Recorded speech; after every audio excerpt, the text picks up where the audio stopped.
I feel so bad you're leaving for med school. I know, but it's something I have to do. I'll miss you so much. I love you. I'll miss you too. I love you more. Hey, it's gonna be okay. I'm right here. I know, but I'm just so overwhelmed. I could come with you. Leave your family? We both know you can't. Then this is goodbye. This is hello to the life I've been working for. Goodbye to the love I didn't plan for.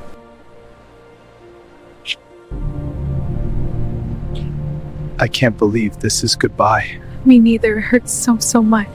I'll always love you. Forever. Anna Scott stood at airport security, with her boarding pass to New York City in one hand and her entire life in 2 suitcases.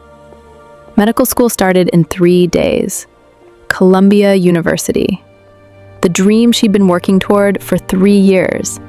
70-hour work weeks, 3 jobs, every penny saved. $80,000. 4 years of tuition, books, living expenses for year 1. She'd made it. And she was walking away from the only man she'd ever loved to do it. Will Thacker stood behind her in the security line. Korean American, 32, heir to a mafia family he didn't want, bartender by choice, the man who'd broken through every wall she'd built. "Don't go," he said quietly. She turned, tears already streaming. "You know I have to. I could come with you. New York, start over, leave all this behind." "And leave your family? Your world? We both know you can't do that. You'd resent me eventually, for making you choose." "Then this is goodbye." Anna's voice broke. "This is hello to the life I've been working for since I was 12 years old. Goodbye to the love I didn't plan for. The love that almost made me forget why I was here." "Anna, I love you, Will, but I love myself more. I love the dream I've been chasing. I can't give that up, not even for you." She kissed him, one last time, tasting salt from both their tears. Then she turned and walked through security. Didn't look back. Couldn't look back.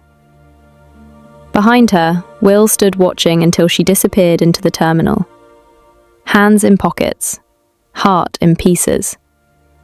The woman he loved choosing herself over him. And he understood why, even if it destroyed him. Subscribe right now, because this is the story of a woman who chose her dream over love, and the man who learned to let her go. Hit that notification bell. This is about sacrifice, ambition, and the bittersweet reality that sometimes love isn't enough when your future is calling. Let's go back 6 months to where it started. 6 months earlier, at Lincoln Park Mansion, Chicago. Anna Scott was on her hands and knees scrubbing the marble floor of the Choi family mansion when she heard footsteps behind her. "You missed a spot." She looked up. Korean American man, early 30s, expensive casual clothes, leaning against the door frame with a slight smirk. "I'll get to it," she said evenly, going back to scrubbing. "I'm joking. Floor's perfect. You work for my parents?" "I clean the house 3 days a week. You're Will, the youngest son." "The disappointment son, yeah." He walked into the room. "And you are?" "Busy, if you'll excuse me." But he didn't leave, just watched her work with curious eyes. Anna was 28, Black American, domestic worker by day, waitress by night, weekend gig economy driver. Every possible hour worked, every possible dollar saved. The Choi family paid well, old money Korean Mafia, going semi-legitimate but still involved in enough gray areas to make their money dirty. Anna didn't care where the money came from. She cared that it was good money and they paid on time. She'd been working for them for 18 months, had never really talked to any family members except Mrs. Choi, who supervised the cleaning sometimes. "What are you saving for?" Will asked. Anna stopped scrubbing. "Excuse me?" "You work like someone's saving for something specific. What is it?" "That's personal." "Medical school?" She looked at him sharply. "How did you know that?" "My mother mentioned you're pre-med, taking night classes. She thinks it's admirable. Your mother talks about the help? My mother talks about everyone. And you're not the help. You're Anna who cleans our house and is going to be a doctor someday. Anna stood, wringing out her rag. Someday is in 8 months. I've been accepted to Columbia. I just need to finish saving. 8 months. That's not long. It's forever when you're working 3 jobs. Will studied her. You ever take a break? No. Not even for coffee? Especially not for coffee. Costs money. What if I bought? Still costs time, and time is money I could be earning. 1 coffee. 30 minutes. I promise to have you back in time to clean the East Wing. Anna wanted to say no. Should have said no. Had a rule about not fraternizing with employers or their families. But there was something about the way he looked at her.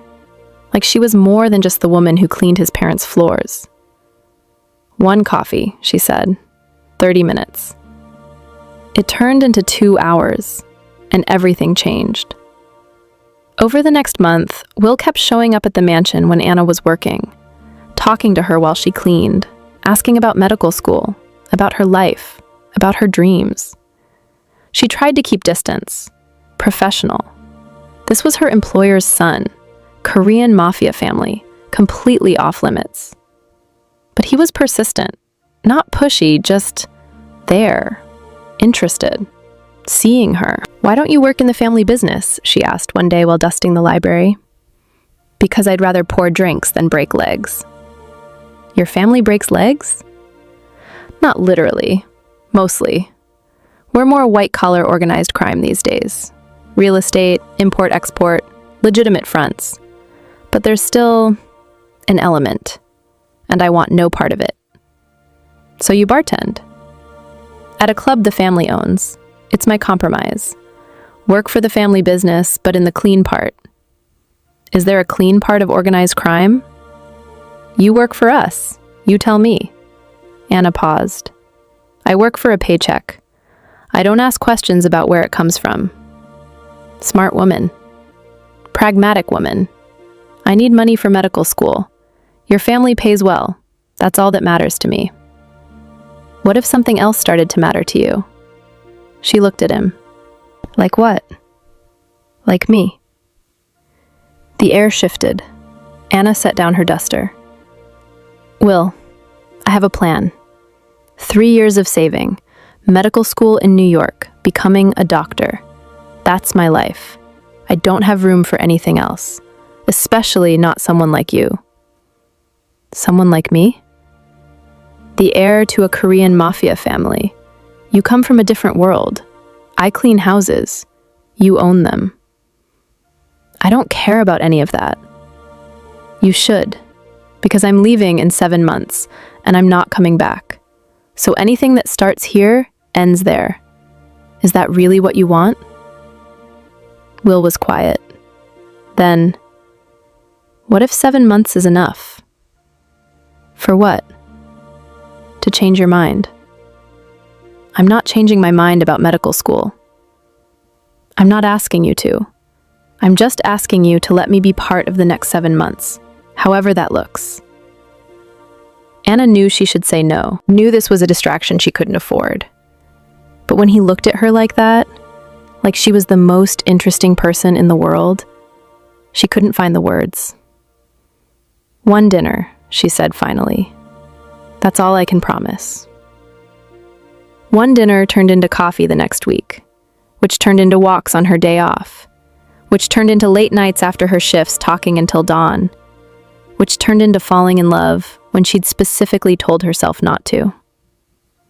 3 months in, Anna was in too deep. She still worked constantly, still saved every penny, still had Columbia acceptance letter on her refrigerator as a reminder. But now she also had Will, stealing moments between jobs, making her laugh when she was exhausted, seeing her as more than the domestic worker his family employed. Move in with me, he said one night. They were in his apartment, a place in Wicker Park, modest by his family standards, but luxury by hers. She'd been spending more nights there than in her own cramped shared apartment, Will, I know you're leaving in 4 months. I know this is temporary. But for 4 months, let's not pretend we're casual. Move in, save your rent money, put it towards school. Your family would. My family doesn't control my personal life. Move in with me. Let me help you get to your dream faster. It made logical sense. Her rent was $800 a month. 4 months was $3,200 toward medical school. But it also meant moving into his world, getting deeper when she should be pulling back. Okay, she said. 4 months, then I leave. 4 months, he agreed. Then you leave. But his eyes said something different. Said maybe she wouldn't leave. Maybe she'd change her mind. Anna saw it and ignored it. She was leaving. Nothing was changing that. 2 months before New York, Will's family found out they were together. His mother called him. Anna overheard from the bedroom. You're living with the cleaning woman? Mrs. Choi's voice sharp even through the phone. William, what are you thinking? Her name is Anna, and I'm thinking I care about her. She works for us. She's beneath you. You're supposed to marry appropriately. Korean woman, good family, someone who strengthens our position. I'm not marrying anyone. I'm 32 and bartending because I don't want the family business. Stop trying to control my life. This girl is using you. She sees dollar signs. She's going to medical school in 2 months. She's not using anyone. She's building her own life. Then let her go build it, away from you. This is inappropriate, William. End it. He hung up on his mother. Anna came out of the bedroom. She's right. Will, I clean your family's house. You're the heir. This doesn't work in any world. Not yours, not mine. I don't care about any of that. But I do. And your family does. And in 2 months, I'm leaving anyway. Why are we making this harder than it has to be? Because I love you. The words hung in the air. First time either had said it. Anna's eyes filled. Don't. Too late. I love you. I've loved you since that first coffee when you told me your entire life plan, and I realized I wanted to be part of it. You can't be part of it. My life is in New York. Yours is here. Your family is here. Your world is here. Then I'll leave it. Come to New York with you. And do what? Bartend in a different city while resenting me for making you leave your family? I wouldn't resent you. Yes, you would, eventually. And I'd resent you for making me responsible for your happiness. This doesn't work, Will. So what are you saying? Anna took a breath. The hardest words of her life. I'm saying we should end this. Now. Before it gets messier. I have 2 months left. I need to focus on getting ready for school, not on a relationship that has an expiration date. Anna, I love you too, but I love my dream more, and I won't apologize for that. She packed her things that night, moved back to her cramped shared apartment, put distance between them. Will didn't fight her, just watched her leave with devastated eyes. 6 weeks later, Anna hit her savings goal, $80,000, 3 years of brutal work. Every sacrifice worth it. Columbia started in 2 weeks. She was packing her tiny room when her roommate knocked. Someone here to see you. Will stood in the doorway, looked thinner, tired, beautiful. Heard you're leaving soon. 2 weeks. Can we talk? They walked to a nearby park, sat on a bench, painful silence. I've been thinking, Will said, about what you said, about me resenting you if I followed you to New York. Will, you were right, I would have. Not because I don't love you, but because I don't know who I am outside my family, outside Chicago. I've been hiding in that bartending job instead of figuring out what I actually want. What do you want? I don't know yet, but I know I can't ask you to stay and help me figure it out. That's not fair to you or your dream. Anna's eyes filled. So this is really goodbye. This is really goodbye. They sat in silence. 3 months of love condensed into this one moment. I'm proud of you, Will said. For choosing yourself.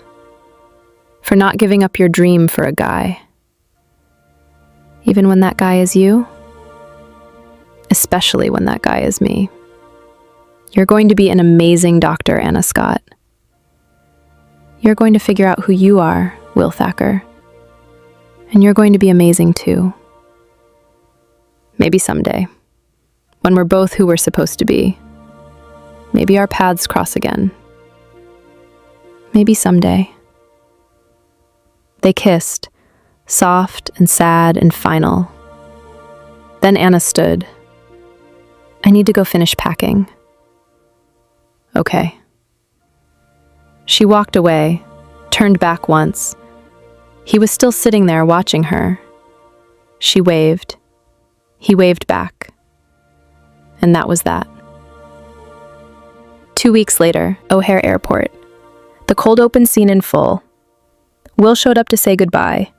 Couldn't not say goodbye. Don't go, he said, knowing she would. All the words from the opening, the kiss, the walking away. Anna went through security, got on the plane, cried the whole flight to New York. Landed in JFK, took a cab to her tiny dorm room, looked around at the new life she'd chosen, and felt both accomplished and heartbroken. 1 year later, Anna was in her second year at Columbia, medical student, living her dream. Studying late in the library when her phone rang. Unknown number. Hello? Anna? It's Will. Her heart stopped. Will. I'm sorry for calling out of nowhere. I just needed to hear your voice. See how you're doing. I'm good. School is brutal but good. Exactly what I wanted. You? I'm in Seattle. Seattle? I left Chicago 6 months ago. Told my father I wasn't taking over the business. He disowned me. My mother eventually came around. I'm bartending out here. Nothing glamorous, but it's mine. Anna's eyes filled. Will, I'm so proud of you. I'm proud of you too, Dr. Scott. Almost. They talked for 2 hours. About medical school, about Seattle, about the lives they'd built separately.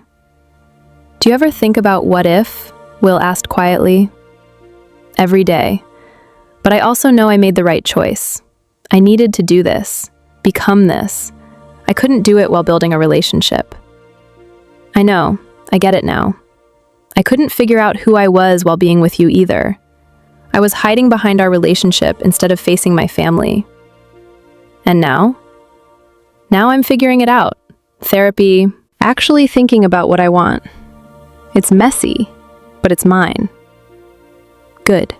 That's good. Silence. Then, maybe someday, Anna, when we're both actually ready, when we've become who we're meant to be. Maybe someday, she agreed, but not today. Not today. They hung up. Anna looked out the library window at New York City. Her dream, the life she'd chosen, worth every sacrifice, even him. 3 years later, Dr. Anna Scott walked across the stage at her medical school graduation, accepted her diploma, looked out at the crowd. Her family was there, the roommates she'd sacrificed with, her professors. And in the back row, she saw him, Will. He'd come. After the ceremony, they met outside. You came, she said. Of course I came. Couldn't miss Dr. Scott's big day. He looked different, older, settled, comfortable in his own skin. How are you? Good, really good actually. I'm managing a bar in Seattle, bought into ownership, building something real. Will, that's amazing. How about you? Beyond the obvious doctorate. Residency at Mount Sinai, emergency medicine, exactly what I wanted. They stood looking at each other. 4 years since that airport, both completely different people. I'm seeing someone, Will said, in Seattle. It's new, but good. I'm happy for you. Are you seeing anyone? I don't have time. Residency is insane, but I'm okay with that. I chose this. I love this. I know you do. It's one of the things I always loved about you. You knew what you wanted and you didn't compromise. Even when it hurt. Especially when it hurt. Anna smiled through tears. Thank you for coming, for supporting this, even though it meant letting me go. Thank you for teaching me that love means letting someone choose themselves, even when you want to be their choice. They hugged, long and tight, and goodbye for real this time. Be happy, Will. You too, Anna. Save a lot of lives, Dr. Scott. He walked away into the crowd. She watched him go. No regrets, no what ifs. Just gratitude for what they'd been and acceptance of what they'd never be. She'd chosen her dream. He'd found his. Sometimes that's how love stories end. And it was okay. She worked 3 jobs for 3 years, saving for medical school. He was the Korean Mafia heir she wasn't supposed to fall for. She loved him. But she loved herself and her dream more. And she left. This is what choosing yourself looks like. What it means to love someone and still walk away, because your future matters more than romance. What it costs to build the life you want when love asks you to stay. Sometimes the bravest thing you can do is choose your dream over a person. Even when that person is everything. Even when it breaks both your hearts. Subscribe for Korean Mafia romance that understands love isn't always enough. Where women choose themselves. Where dreams matter as much as relationships. Where bittersweet endings are honest about the cost of ambition. Comment below. Would you choose love or your dream? Have you ever had to walk away from someone you loved for something bigger? What did it cost you? Share this with someone who chose themselves and needs to know it was the right choice. That ambition isn't selfish. That sometimes goodbye is the only way to become who you're meant to be. I'll see you in the next one. Thank you for supporting my dream even though it meant letting me go. Thank you for teaching me love means letting someone choose themselves.